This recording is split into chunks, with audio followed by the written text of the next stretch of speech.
রাজকুমারী পদ্মাবতী, ফিরে এসো। রাজপ্রাসাদের পেছনের পুরনো কুয়োটা যেন এক গভীর রহস্যের আধার। রাজকুমারী মায়েরা ইদানিং অদ্ভুত সব স্বপ্ন দেখছে।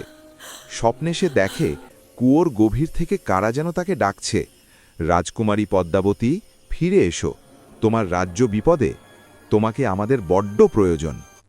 ঘুম ভাঙলেই মায়েরা ছুটে যেতে চায় সেই কুয়োর কাছে, কিন্তু বাধা হয়ে দাঁড়ান তার বাবা রাজা বীরেন্দ্রভদ্র এবং মা। ছোটবেলা থেকেই ওই কুয়োর ধারে যাওয়া মায়েরার জন্য নিষিদ্ধ। রাজা বলেন, ওটা নিছকই স্বপ্ন মা, কুয়োর গভীরতা অনেক, তাই ওখানের যাওয়া বারণ। কিন্তু মায়েরার মনে প্রশ্ন জাগে, কেন তাকে এভাবে আটকে রাখা হয়? কি এমন আছে ওই অতল গহ্বরে? রাজা বীরেন্দ্রভদ্র নিজেও খুব চিন্তিত। মন্ত্রীর মুখে তিনি দুঃসংবাদ পেয়েছেন, একদল দুর্ধর্ষ ডাকাত প্রাসাদের দিকে এগিয়ে আসছে। তাদের লক্ষ্য রাজ্যের ঐশ্বর্য, আর সেই বিশেষ সিন্দুক যাতে রয়েছে পূর্বপুরুষদের আশীর্বাদ আর ধ্বংসাত্মক রত্ন। বহু বছর আগে সেই সিন্দুকটি রক্ষার জন্য রাজা নিজেই সেটি কুয়োর জলে ফেলে দিয়েছিলেন। এখন উপায়? রাজা স্থির করলেন তিনি নিজেই কুয়োয় নেমে সিন্দুক উদ্ধার করবেন। কিন্তু মায়েরা জেদ ধরল, সেও যাবে। রাজা রানী তাকে বুঝিয়ে ঘরে পাঠালেন, কিন্তু নিয়তির লিখন কে খণ্ডাবে? ভোর রাতে যখন সবাই ঘুমে আচ্ছন্ন, মায়েরা চুপি চুপি কুয়োর পাড়ে গিয়ে দাঁড়াল।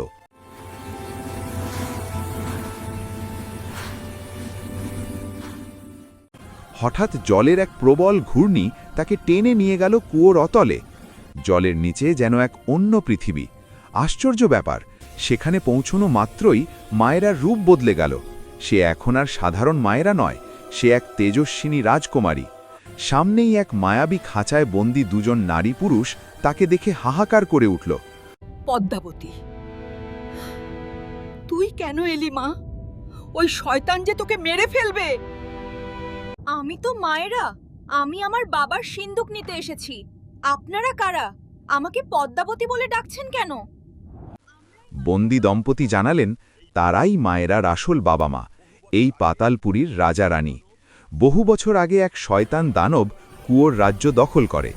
দৈববাণী ছিল রাজকুমারী পদ্মাবতীর হাতেই সেই দানবের মৃত্যু হবে। তাই মেয়েকে বাঁচাতে তারা পদ্মাবতীকে কলার ভেলায় ভাসিয়ে ওপরের পৃথিবীতে পাঠিয়ে দিয়েছিলেন, আর নিজেরা বরণ করেছিলেন বন্দিদশা।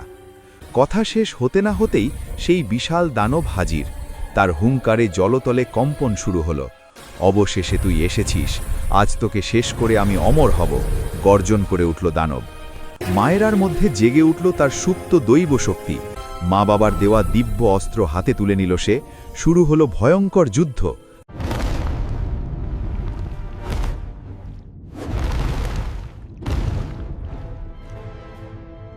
দানবের কালো জাদুর বিরুদ্ধে লড়াই করে অবশেষে মায়েরা তার বুকে অস্ত্র বিধিয়ে দিল।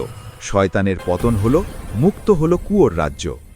মুক্ত বাবা মা মেয়েকে বুকে জড়িয়ে ধরলেন।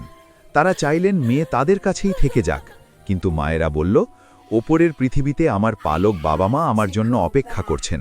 তাদের সেই সিন্দুকটিও আমাকে ফিরিয়ে দিতে হবে। আমি আসব, আবার ফিরে আসব। আসল বাবা মা তাকে সেই সিন্দুক আর আশীর্বাদ দিয়ে বিদায় জানালেন। কুয়োর জল থেকে উঠে এলো মায়েরা। সিন্দুকটি তুলে দিল রাজা বীরেন্দ্রভদ্রের হাতে। মেয়েকে ফিরে পেয়ে রাজা ও রানী কান্নায় ভেঙে পড়লেন। মায়েরা শান্ত গলায় বলল, বাবা, আমি সব জেনে গেছি। তোমরা কেন আমাকে কুয়োর কাছে যেতে দিতে না তাও বুঝেছি। আমি তো তোমাদের নিজেদের সন্তান নই, তাই না? 18 বছর আগে এই কুয়োর ধারেই তোমাকে কুড়িয়ে পেয়েছিলাম মা। নিঃসন্তান ছিলাম বলে তোমাকে নিজের মেয়ের মতো আগলে রেখেছি। মায়েরা হাসল, বলল, তোমরা আমাকে মানুষ করেছ, তোমাদের ঋণ আমি শোধ করতে পারবো না। আবার ওই কুয়োর দেশেও আমার জন্মদাতা বাবা মা আছেন। আজ থেকে আমি দুই জগতেরই রাজকুমারী। আমি এখানেও থাকব, আবার মাঝে মাঝে কুয়োর দেশে গিয়ে তাদের সাথেও দেখা করে আসব। রাজা বীরেন্দ্রভদ্র বুঝলেন মেয়ে আজ বড় হয়েছে, ভালোবাসাকে কি আর আটকে রাখা যায়? তিনি বললেন, তাই হবে মা, যখনই মন চাইবে তুমি যাবে, এই দুই ভুবনই তোমার। কুয়োর রহস্য মিটল, কিন্তু এক নতুন সম্পর্কের সেতু তৈরি হল মাটির পৃথিবী আর পাতালপুরীর মাঝে।